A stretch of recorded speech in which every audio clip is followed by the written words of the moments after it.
Ako još niste pronašli svoju učionicu, kada skinete aplikaciju i prijavite se, pojavit će vam se znači ova sličica pomoću gdje upišete ovaj kod koji sam vam stavila na obavijesti u Yamiru. Kada kliknete taj kod i upišete ga, odvest će vas direktno u vašu učionicu. Trenutno ovdje piše za 5. razred, ali vama će pisati možda 6., 7. ili 8. razred. Kada pronađete svoju učionicu, kliknite na nju i uđite.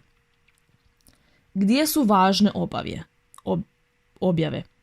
Objave će vam se nalaziti pod općenito, znači ispod naziva pod općenito i pod objave. Znači na kanalu općenito.